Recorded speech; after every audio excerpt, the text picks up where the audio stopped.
Good morning. My name is Ben Mpoko, the ambassador of the Democratic Republic of Congo to South Africa, and also the Dean of the Diplomatic Corps in South Africa. It's a great pleasure for me to be here and to address all of you. Today, I'm going to talk a little bit about the continent of Africa, its culture, and its resources. As you know, the continent of Africa has about a population of 1 billion people. It's about 17% of the world population. The advantage we have is that most of our population is young.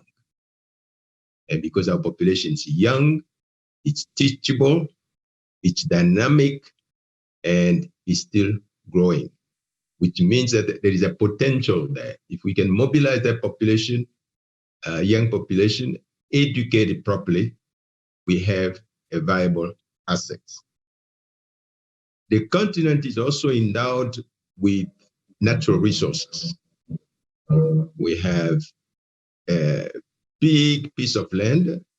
It's about 30 million square kilometers, and a lot of this land is fertile. So we can grow food to feed not only the continent, but the world. We also have mineral resources, which are very rare, very unique. Minerals like cobalt, coltan, and so forth. You only find it in abundance on the continent of Africa. But we have challenges. The first challenge is peace and stability. The continent of Africa is now experiencing problems with all the armed rebels, armed groups that are running around in the continent and destroying our people. So one of the major objectives of the African Union this year is to silence the guns. Because without peace and stability, we cannot really embark successfully to the development process. So we must silence the guns. Secondly, we are facing challenges in terms of employment, food security, and so forth. In addition to that, of course, you had the COVID. Now, in terms of poverty, we can fight the poverty effectively because we have the resources. But unfortunately, what are we doing with those resources? We're exporting raw materials. Therefore, we're not beneficiating those resources. It's important today, with the advent of the fourth industrial revolution, to process our raw materials locally on the continent, add value, create jobs before we can export them. Because if we keep on exporting raw materials, we're condemned to underdevelopment. We'll never develop. We're building at the regions of the world except the continent. So we need to have partners, investors who come to Africa to help us produce and add value to our raw materials so we can embark properly into the development process. This applies not only to the mineral products, but it also applies to agriculture. You look most of the countries, especially in Central Africa, we're exporting raw material from agricultural production, which is not sustainable, it's not bringing us any income.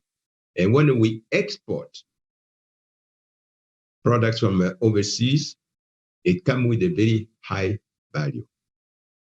That deficit between export and import, in the dollar terms, it amounts to about $130 billion that we're losing by exporting raw materials, where we can be earning if we process them locally.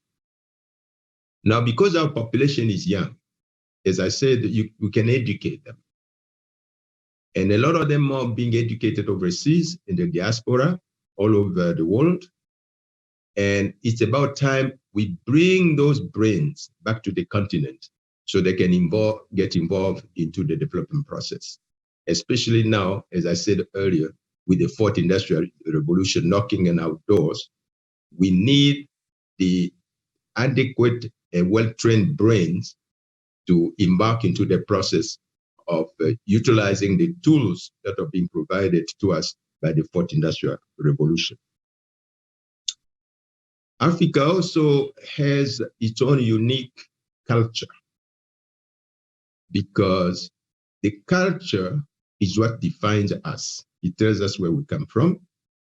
It tells us who we are, and so forth. So we need to promote the African culture. And the African Union has called this year, 2021, the year of the culture.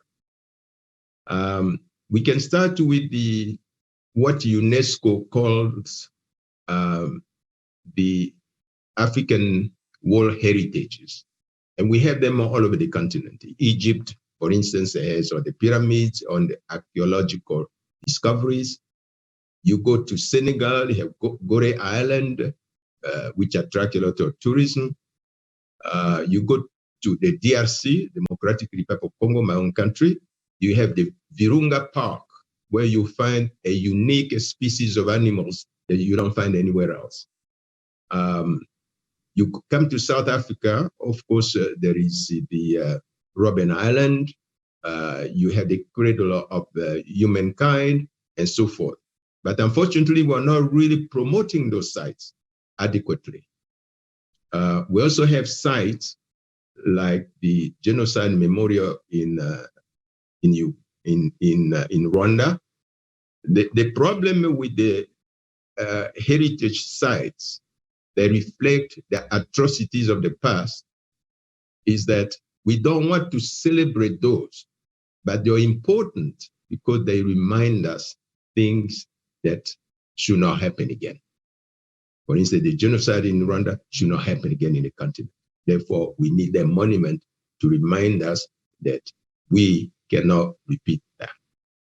The same thing that France, for instance, celebrated Normandy.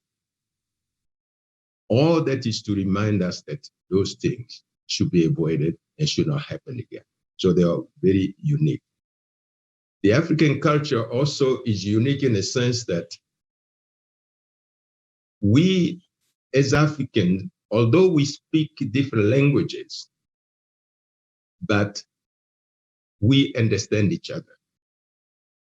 Some of the elements of the African cultures are unique and they are common throughout the continent.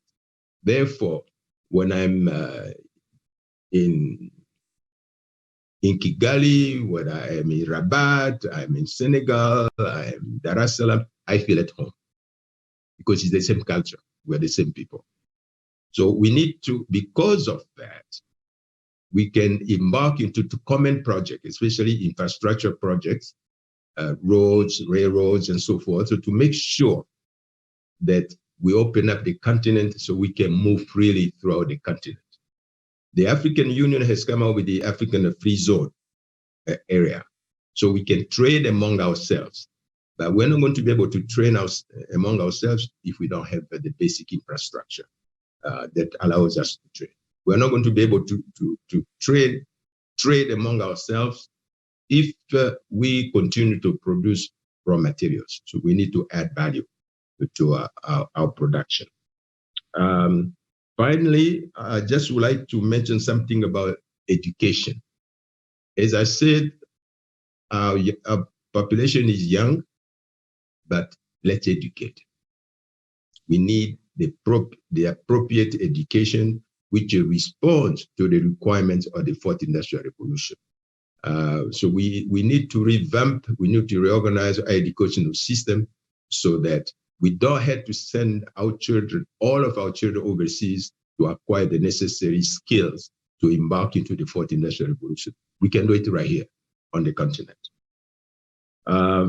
Finally, I would like just to talk to my role in South Africa as the Dean of the Diplomatic Corps. One becomes Dean by the virtue of the fact that I'm the longest serving ambassador in South Africa. Therefore, I act like the link between the host country, the Republic of South Africa, and the diplomatic missions and the international community based in South Africa. When the South African government have issues, would like to share those issues with the diplomatic community, where they want advice or opinion of a diplomatic community and so forth, they come to the Dean. So I organize the diplomatic community so we can meet with South African government, and vice versa. If members of the diplomatic community have concerns or issues, and they would like to bring them to the attention of the host country, which is South African government, then I play that role of the linkage. I link the diplomatic corps to not only to the South African government, but to the South African society, because we also have the civil society that we interact with. So that's my role as a dean of the diplomatic corps. And thank you very much for listening to me.